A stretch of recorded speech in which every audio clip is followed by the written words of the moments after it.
Hello friends, welcome to daily dose by Lohith. ఈరోజు మనం మాట్లాడుకునే టాపిక్ ఏంటంటే, ఒక సబ్స్క్రైబర్ అడిగారు యాక్చువల్ క్వశ్చన్. ఏంటంటే, డెవలప్మెంట్ జాబ్స్ మనం బిగ్ వీడియో చేశాను కదా, అన్ని జాబ్ స్పెషలైజేషన్స్ గురించి. దాంట్లో డెవలపర్ రోల్స్ గురించి డిస్కస్ చేశాను. సో సపోర్టింగ్ జాబ్స్ కూడా ఉంటాయి కదా, సపోర్ట్ ప్రొవైడ్ చేస్తుంటారు, ప్రొడక్షన్ సపోర్ట్ లేదా మెయింటెనెన్స్. సో వాటి గురించి కొంచెం ఎక్స్ప్లెయిన్ చేయమని అన్నట్టుగా. అంటే డెవలపర్ వర్సెస్ ప్రొడక్షన్ సపోర్ట్ ఎలా ఉంటుంది రియల్ లైఫ్‌లో, బయట ఇండస్ట్రీలో, like what are the advantages, what are the disadvantages being in support jobs. So బేసికల్‌గా ఏంటంటే, ముందు డెవలపర్ గురించి తెలుసుకుంటే, ఎనీ టైమ్ ఒక కొత్త ప్రోడక్ట్ డెవలప్ చేస్తున్నప్పుడు కొత్త ఫీచర్స్ అవ్వచ్చు, ఎన్హాన్స్‌మెంట్స్ అవ్వచ్చు, లేకపోతే ఎగ్జిస్టింగ్ ప్రోడక్ట్‌కి డెవలపర్స్ వర్క్ చేస్తుంటారు. డెవలపర్స్‌కి రిక్వైర్మెంట్స్ వస్తే ఆ రిక్వైర్మెంట్స్‌ని డెవలప్ చేస్తారు. మెల్లమెల్లగా రకరకాల ఎన్విరాన్మెంట్స్, డెవలప్మెంట్, టెస్ట్ ఎన్విరాన్మెంట్ అలా అలా ఎళ్లి మళ్ళా ఫైనల్‌గా ప్రొడక్షన్ ఎన్విరాన్మెంట్ ఉంటుంది. మనకి రియల్ టైమ్‌లో అందరు కస్టమర్స్ వాడుతున్న ప్రోడక్ట్ ఎన్విరాన్మెంట్ ఏదైతే ఉంటుందో, అంటే మనలాంటి వాళ్ళు బయట ఔట్ ఆఫ్ ఆర్గనైజేషన్ వాడుతున్న ఎన్విరాన్మెంట్ ఏదైతే ఉంటుందో, దాన్ని ప్రొడక్షన్ ఎన్విరాన్మెంట్ అంటారు. దాంట్లో మన కోడ్ డిప్లాయ్ చేస్తారు. డెవలపర్స్ డిజైన్ చేసిన చేంజెస్ అన్నీ కూడా తీసుకెళ్ళి అక్కడ పెడతారు. ఓకే. ఆఫ్‌కోర్స్ ఇక్కడ డెవలప్‌మెంట్ జరిగిన ఎన్విరాన్మెంట్ నుంచి ప్రొడక్షన్ జరిగే ఎన్విరాన్మెంట్ వరకు ప్రతి ఎన్విరాన్మెంట్‌లో కూడా టెస్టింగ్ అనేది జరుగుతుంది. ఒక ఎన్విరాన్మెంట్‌లో డెవలపర్స్ చేస్తారు. That is called unit testing అంటారు. మిగతావన్నీ సిస్టమ్ టెస్టింగ్, యూఐటీ టెస్టింగ్, క్వాలిటీ ఇవన్నీ ఉంటాయి మనకి. ఆల్ఫా టెస్టింగ్, బీ టెస్టింగ్ ఇవన్నీ వేరే. మిగతావి మనం జనరల్లీ డెవలపర్స్ చేయం కాబట్టి దాని గురించి ఎక్కువ డీప్ అక్కర్లేదు. సో అల్టిమేట్‌గా ప్రొడక్షన్‌లోకి వెళ్తుంది. బట్ స్టిల్ ప్రొడక్షన్‌లో కూడా ఇష్యూస్ అనేవి జరుగుతాయి. ఎందుకంటే మోస్ట్ ఆఫెన్ మనం డెవలప్మెంట్ చేసే ఎన్విరాన్మెంట్స్ ఏవైతే ఉంటాయో అవి ఎగ్జాక్ట్ రిప్లికా ఆఫ్ ప్రొడక్షన్ ఉండవు. ఇన్ టర్మ్స్ ఆఫ్ దాని మీద పడే లోడ్ అవ్వచ్చు, లేకపోతే ఒక్కోసారి కొన్ని కొన్ని చేంజెస్ మిస్ అవ్వడం, ఇలాంటివేవో జరుగుతుంటాయి. లేదా ఒక్కోసారి మనం టెస్ట్ చేసిన టెస్ట్ కేసెస్‌లలో అన్నిట్లలో కూడా ఒక పర్టిక్యులర్ సినారియో మనకి ఏ ఎన్విరాన్మెంట్‌లో తగలలేదు, ప్రొడక్షన్‌లో తగిలింది అలాంటి సినారియో. సో దానికి తగ్గట్టుగా మన కోడ్ లేకపోయేసరికి, లాజిక్ లేకపోయేసరికి అక్కడ ఇష్యూస్ రావడం ఇలాంటివి జరుగుతుంటాయి. ప్రొడక్షన్‌లో జరుగుతుంటాయి. అయితే మోస్ట్ ఆఫెన్ ఇప్పుడు ఆల్రెడీ ప్రోడక్ట్ డెవలప్మెంట్ నేను డెవలపర్‌గా ఉన్నాను. ప్రొడక్షన్‌లో ఇష్యూ వస్తే డిప్లాయ్ చేసిన రోజే రావచ్చు, ఒక 2 వారాల తర్వాత రావచ్చు, 3 వారాల తర్వాత రావచ్చు, ఎప్పుడైనా రావచ్చు. So as long as development అనేది జరుగుతూ ఉంది కాబట్టి, ఎందుకంటే ప్రోడక్ట్ అనేది ఒక్కసారిగా మొత్తం అంతా డెవలప్ చేసి తీసుకెళ్ళి ప్రొడక్షన్‌లో పెట్టాం. ప్రోడక్ట్ అనేది కొంచెం కొంచెంగా ఎన్హాన్స్‌మెంట్స్ చేసుకుంటూ డెవలప్మెంట్ జరుగుతదనమాట. అంటే లైక్ అన్ని ఫీచర్స్ ఒకే రోజు తీసుకెళ్ళి గ్రాండ్ ఓపెనింగ్ అనేసి షాప్ ఓపెనింగ్స్ లాగా అలా కాకుండా, యాప్స్ అనేవి మేజర్ బిజినెస్ ఏదైతుందో అది అనేది ఫస్ట్ ప్రొడక్షన్‌లో పెట్టేస్తాం. తర్వాత తర్వాత అంటే ఇమ్మీడియేట్ నెసెసిటీ లేని ఫంక్షన్స్‌ని కూడా ఇంక్లూడ్ చేసుకుంటూ వెళ్తూ ఉంటాం. దట్ ఈస్ డెవలప్మెంట్ ప్రోగ్రెస్ అలా జరుగుతూ ఉంటది. అయితే ఇప్పుడు అక్కడ ఇష్యూస్ వస్తే, ఆ ఇష్యూస్‌ని సాల్వ్ చేయడానికి ఇమ్మీడియేట్‌గా నేను డెవలపర్ నేనున్నా. అంటే ఆ పర్టిక్యులర్ వెబ్ పేజ్‌లో ఏదో ఇష్యూ వచ్చిందంటే, అది వెబ్ పేజ్‌ని హ్యాండిల్ చేసిన డెవలపర్‌గా నేనున్నా కాబట్టి ఐ విల్ సాల్వ్ ఇట్. అయితే మనకి మెయిన్‌గా ఆఫ్‌కోర్స్ ఇక్కడ కూడా దాని ప్రొడక్షన్ సపోర్ట్ వచ్చేసి ఏంటంటే, సపోర్ట్‌లో ఉండేవాళ్ళు ఇక్కడ ఉండే ప్రొడక్షన్ సపోర్ట్ ఏంటంటే, జనరల్ ఇష్యూ వచ్చేస్తే వెంటనే టికెట్ రైజ్ చేసి, ప్రొడక్షన్‌లో ఉన్న వాళ్ళు ఎవరో ఒకరు మనకి ఎర్రర్ లాగ్స్ వస్తుంటాయి. మనకి ప్రతి ఎర్రర్ ఏది జరిగినా కూడా మనం లాగ్స్ అన్నీ కూడా జనరేట్ చేస్తుంటాం.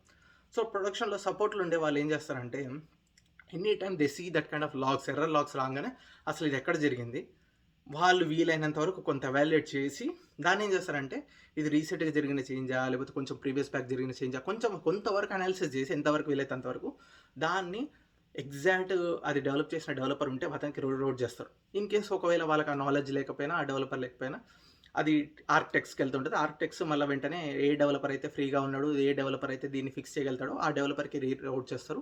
Once again we fix that issue, ప్రొడక్షన్‌లోకి వెళ్తుంది. ఇక్కడ సపోర్ట్ టీమ్ వాళ్ళు చేసింది ఏంటంటే, most of the time they did nothing but redirecting the particular issue to the correct person. ఎవరైతే ఫిక్స్ చేయగలుగుతారో అక్కడ.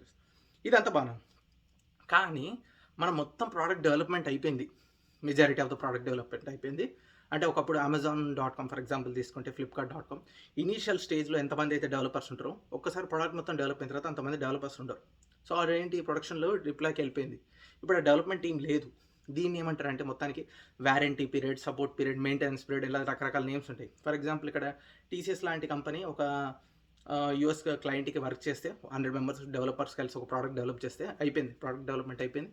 100 మెంబర్స్ డెవలపర్స్ వచ్చేసినా కూడా టీసీఎస్ ఏం చేస్తుందంటే, ఆ క్లయింట్‌కి మేము డెవలప్ చేసాం కాబట్టి మీకు ఇంకొక 5 years, 3 years depend on the contract agreement ప్రకారం సపోర్ట్ ఇస్తాం. ఈ 3 ఇయర్స్‌లో ఏ ఇష్యూ వచ్చేసినా కూడా మేము ఫిక్స్ చేస్తాం అన్నట్టుగా టీసీఎస్ అది ఉంటది.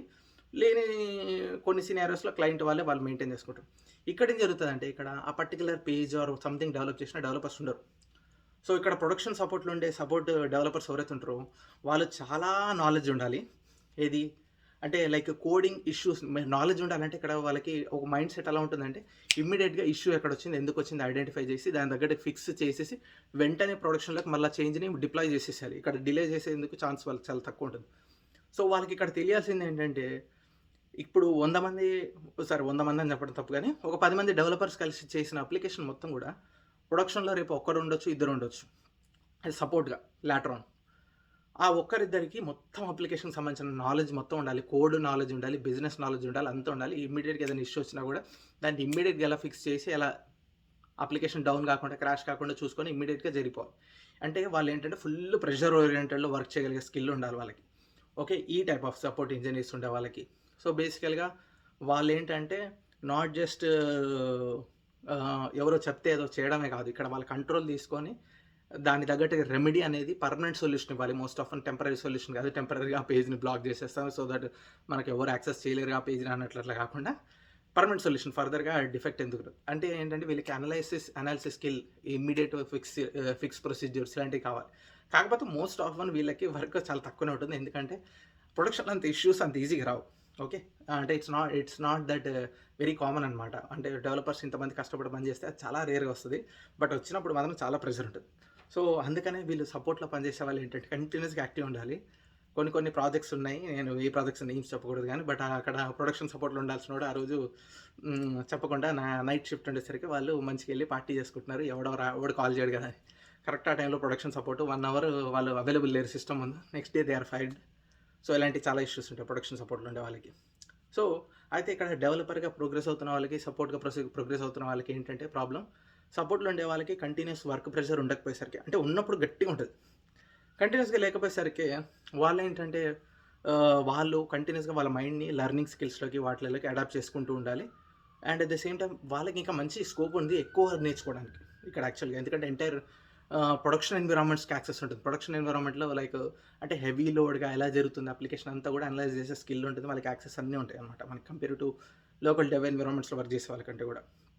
సో, అంటే ఇంకోటి వాళ్ళకి ఎక్కువ రికగ్నిషన్ ఉంటుంది. ఎందుకంటే వాళ్ళు చాలా తక్కువ మంది ఉంటారు. డైరెక్ట్ లింక్ వచ్చేసి వాళ్ళకి కొంచెం పెద్ద పెద్ద పొజిషన్ ఉన్న టీమ్ ఆర్కిటెక్ట్స్ వాళ్ళతోటి లింక్ ఉంటుంది.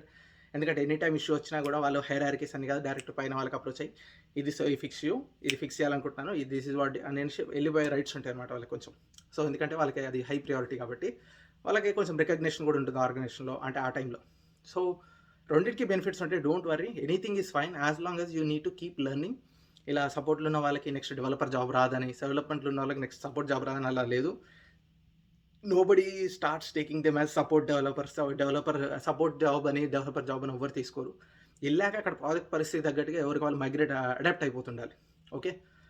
వెరీ లెస్ ఆఫెన్ ఇది సపోర్ట్ జాబ్ అని మెన్షన్ చేస్తారు కానీ మోస్ట్ ఆఫెన్ ఏంటంటే డెవలపర్‌గా తీసుకొని వాళ్ళు కంటిన్యూయస్‌గా ఎకోసిస్టమ్‌లో కొన్ని రోజులు డెవలపర్‌గా వర్క్ చేసి తర్వాత ప్రొడక్షన్‌కి వెళ్ళే వాళ్ళు ఉంటారు కొందరు.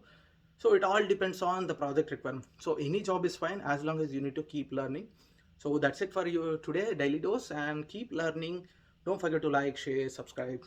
That's it for today. Catch you tomorrow.